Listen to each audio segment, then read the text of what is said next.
नमस्कार दोस्तों, मैं हूं मयूर परीख।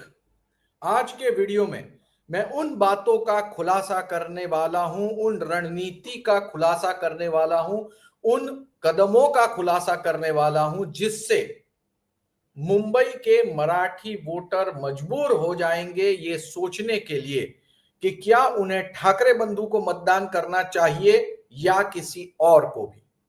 जी हां, बीजेपी की तरफ से एक बहुत बड़ा ऑपरेशन शुरू कर दिया गया है और कई सारे अहम कदम उठाना जारी है, जिसकी वजह से मुंबई में रहने वाले मराठी मानुष का मत बदल सकता है, मन बदल सकता है।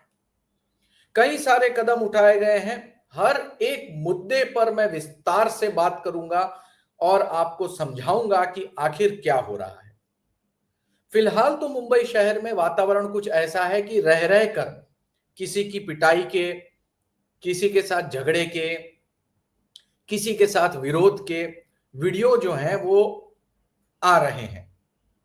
पहले की तरह थप्पड़ नहीं दिख रहे हैं, लेकिन झगड़ा, झड़प, आपसी खींचातानी लोकल ट्रेन से लेकर सड़क तक सभी जगहों पर यह चल रहा है और चौंकी ये चीज चल रही है। और हर सप्ताह एक वीडियो दो वीडियो रिलीज हो रहे हैं सोशल मीडिया पर। इससे एक मोमेंटम बन रहा है, मराठी मानुष के बीच एक मोमेंटम बन रहा है और सहानुभूति पूरी तरह से ठाकरे बंधु की तरफ, यानी यूबीटी सेना और एमएनएस, इसमें भी खासकर एमएनएस, इनकी तरफ सहानुभूति जो है वो आगे बढ़ रही है।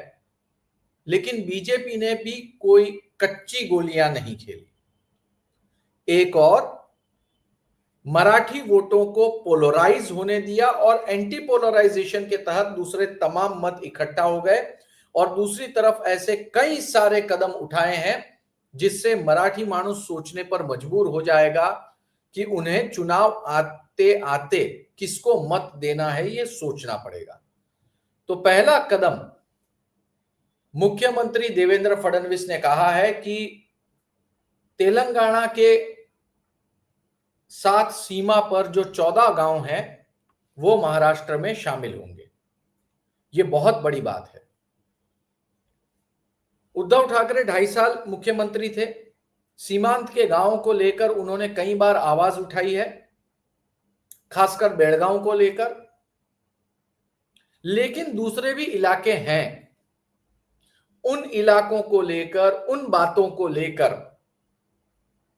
मुख्यमंत्री देवेंद्र फडणवीस ने महाराष्ट्र के सदन में यह बात कही,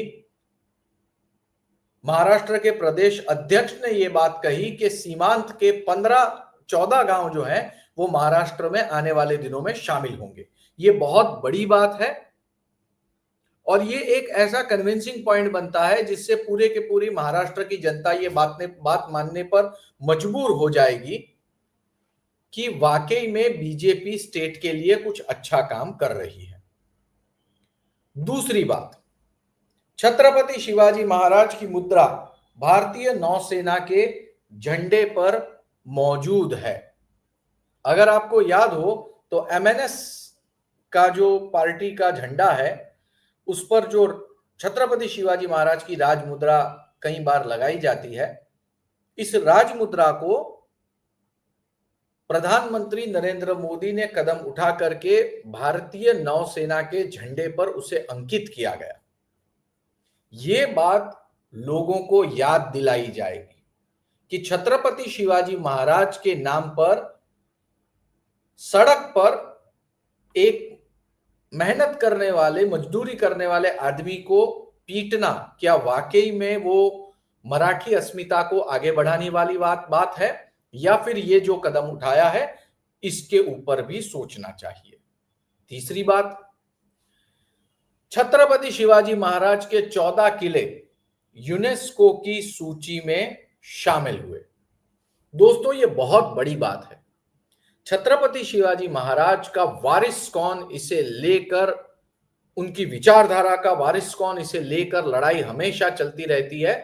और जब छत्रपति शिवाजी महाराज के जो किले हैं उनमें से 14 किलों को अगर यूनेस्को की सूची में शामिल कर दिया जाता है तो ये बहुत बड़ी बात होगी और हुआ है ये, जिसका सेलिब्रेशन भी बड़े पैमाने पर किया गया। तो ये मराठी माणूस को सोचने पर मजबूर करेगा कि मौजूदा सरकार मराठी माणूस के लिए कुछ कर रही है।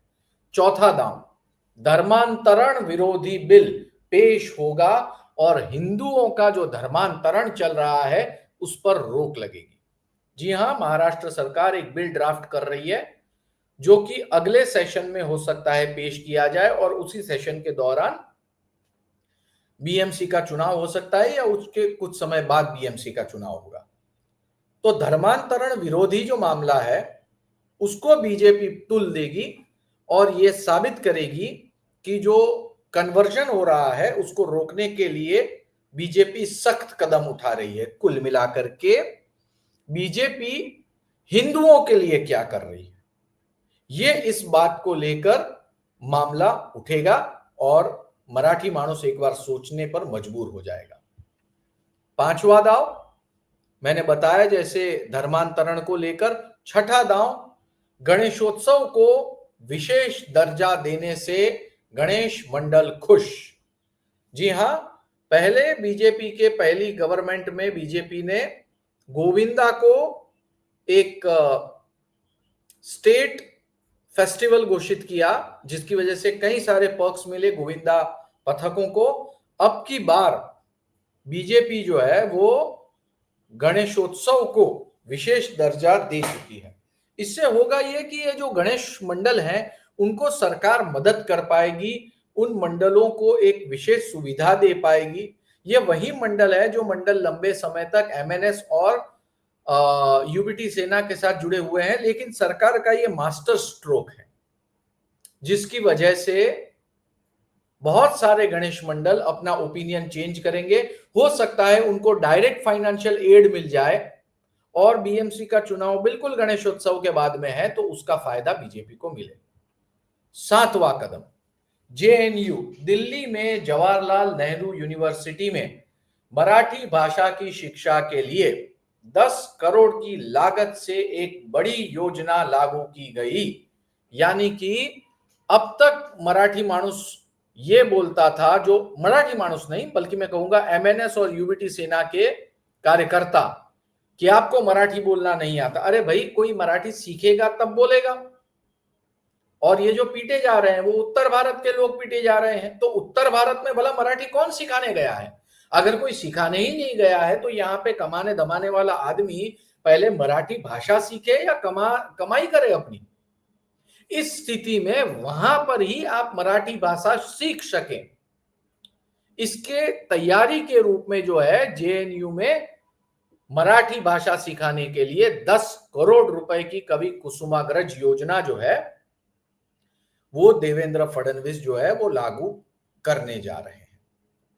तो ये सारे कदम जो बीजेपी इस समय उठा रही है, ये 7 कदम मैंने आपको बताया।